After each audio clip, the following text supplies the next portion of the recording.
പശ്ചാത്താപത്തോടെ അനുതാപത്തിന്റെ കണ്ണീരോടെ ഞാൻ പാപം ഏറ്റു പറഞ്ഞു കഴിയുമ്പോ ഞാൻ തടസ്സം കളയാണ്. ഒരു കാറ്റ് വീശുന്നു, കുറെ ഇരുളിന്റെ മേഖലയെ മാറ്റുന്നു. ഉദ്ധാനം ചെയ്ത യേശു പറന്ന് താഴ്ന്നിറങ്ങി വരുന്നു, അല്ലെങ്കിൽ വെള്ളപ്രാവ് പറന്നിറങ്ങി വരുന്നു. കൈയടിച്ച് ശ്രമിക്കുന്നു.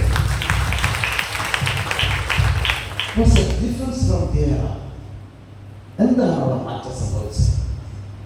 ആയിരുന്നവൻ ആയിരിക്കേണ്ട സന്നിധിയിലേക്ക് വരുത്തണമെന്നാണ് പരിശുദ്ധ നല്ല ഉദാസയായ ഉപസാരം. ഹല്ലേലൂയ.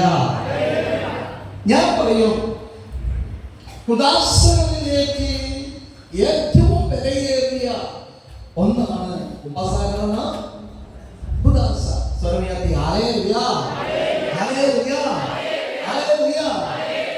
മക്കളെ, നീ ആയിരുന്ന അവസ്ഥയിൽ നിന്ന് ആയിരിക്കേണ്ട അവസ്ഥയിലേക്ക് ഒരു ഉപസാരം വഴി വരിക. അപ്പൊ ഹിന്ദു മക്കളിൽ കുറെ പേരുണ്ട്. ഒരു കാര്യം പറയാം,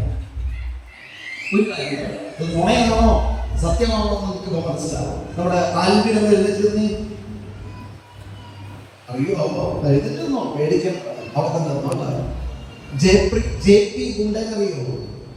അറിയോ? ജയപ്രകാശ് ഗുണ്ടൻ അറിയോ? അല്ലേ? അറിയും. ഒന്ന് കൈകൊട്ടി അറിയുന്ന വീശ്. എന്റെ ചെറുപ്പത്തിൽ ഇവിടെ വന്ന അത്ഭുതങ്ങൾ തേടിയവനാ. എന്നോട് ചേർന്ന് വിശുദ്ധ കുർബാന അർപ്പിക്കുന്നവനാണ്. ഒരു കുർബാനയും കൂടാതെ ഇത്ര നാളെ കൊച്ചുകളെ കണിയാണോ? അതാണ് ഇവിടുത്തെ ധ്യാനത്തിന്റെ കാരണം. പറഞ്ഞ ഹല്ലേലൂയ. അപ്പൊ ഒരു ഹിന്ദുവാണ് ജയപ്രകാശ്, JP ഗുണ്ട. 2 കേസിന് ബോംബെയില് ജയിലിൽ കിടന്നു. അങ്ങനെ എത്തുന്നുണ്ടാവും. ബ്രദറിന്റെ ധ്യാനത്തിന് 2003 കപ്പച്ചൻ സഭയുടെ ആ സമയത്തില് ഇവിടെ കരൂറ്റിയില് താമസമുള്ള ധ്യാനം നടത്തുന്ന സമയത്ത് നമ്മുടെ ശിവൻ, എന്റെ സ്നേഹിതൻ അല്ലെങ്കിൽ എന്റെ നാട്ടുകാരൻ, ഈ ടീമിന്റെ മെമ്പർ, അവരെ കൊണ്ടുപോയി ധ്യാനം കൂടി ഉപസാരിക്കാൻ പറ്റില്ലല്ലോ. ആ സമയത്ത് ബ്രദർ ഒരു കൗൺസിലിംഗ് കൊടുക്കുകയാണ്. അവരോട് പറഞ്ഞു, ഹൈന്ദവ മക്കളെ, നിങ്ങൾക്കുള്ളതാണ്,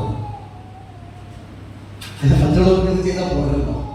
ഞാൻ പറഞ്ഞു, നിന്റെ പാപങ്ങൾ ഓർത്ത് പശ്ചാത്തലമാണ്. ഇത് എഴുതി വെച്ചിരിക്കുന്ന ലിസ്റ്റുകൾ ഓരോന്നായിട്ട് നോക്കി വായിച്ച് നീ ചെയ്തു പോയ പാപങ്ങൾ മനസ്സിൽ കൊണ്ടിരിക്കുക. അല്ലെങ്കിൽ ആ പേപ്പറുമായിട്ട് എടുത്ത് നിനക്ക് വേണ്ടി മരിച്ച കർത്താവിന്റെ സന്നിധിയിൽ പോയി മുട്ടയിലെത്തണം. ഒരാളിനെ പറഞ്ഞി അവന്റെ മുട്ടയിലുന്നുണ്ട്. അവന്റെ പാവങ്ങൾ അവൻ ഏറ്റു പറഞ്ഞ് നിലവിളിക്കുന്ന സമയത്ത് ജയപ്രകാശ ഗുണ്ട പറയുകയാണ്, ഈശോ കുരിശിൽ നിന്ന് ഇറങ്ങി വന്നിട്ട് 2003 അവൻ ഇറങ്ങി വന്നിട്ട് യേശു വന്നിട്ട് അവന്റെ കണ്ണുകൾ തുടച്ചു കവളത്ത് മുത്തം കൊടുത്തു.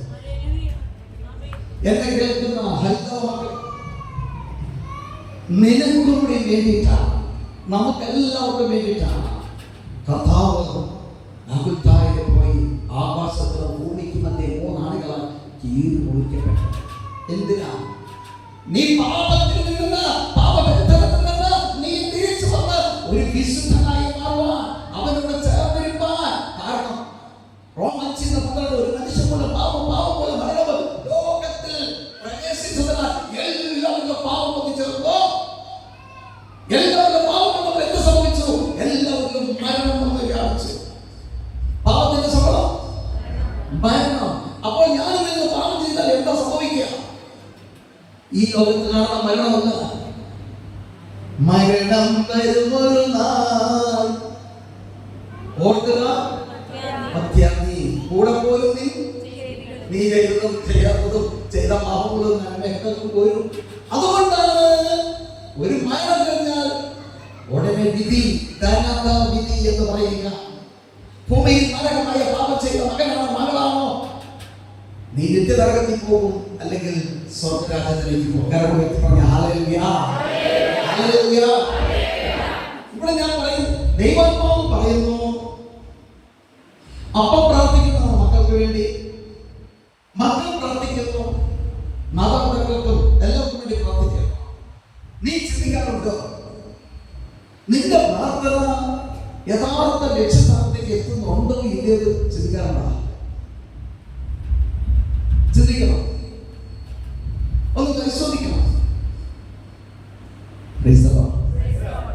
അവിടെ എന്താ സംഭവിക്കുന്നത്? ഒന്നാമത്തേത്, നമുക്ക് ആർക്കും സമയമില്ല.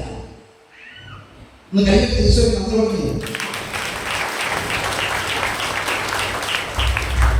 നമുക്കാർക്കും സമയമില്ല, ഒന്നിനും സമയമില്ല, ഒന്നിനും സമയമില്ല. ജീസസ് നിന്നോട് പറഞ്ഞല്ലോ, ഞാൻ ബിസിയാണെന്ന് പറഞ്ഞാൽ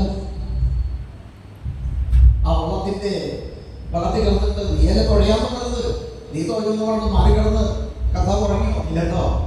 അപ്പൊ അതുപോലെ ഈശോ പറയില്ല സമയമില്ലാത്തത്.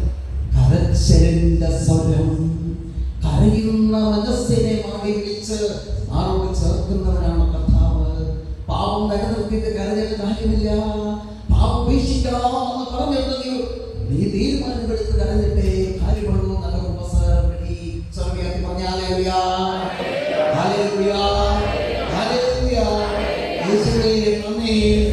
ഹല്ലേലൂയ. ഒന്ന് സ്വർഗ്ഗത്തിൽ സ്തുതിച്ചേ.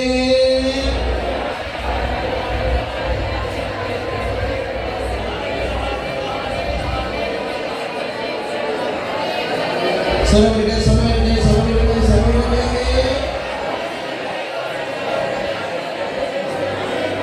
കൈയടിച്ച് കൈയടിച്ച് സ്വർഗ്ഗത്തിലേക്ക് വിളിച്ചുകൊണ്ടേയിരിക്കുക. മക്കളെ കൊടുക്കണം, വയസ്സമായ രോഗങ്ങൾ മാറട്ടെ, എല്ലാ അസുഖങ്ങളും ചാരമാകട്ടെ. സ്വർഗ്ഗത്തിലെ സ്വർഗ്ഗത്തിലെ സ്വർഗ്ഗത്തിലെ പറയാ പറയാ പറയാ ഹല്ലേലൂയ, ഹല്ലേലൂയ. സ്വർഗ്ഗത്തിലെ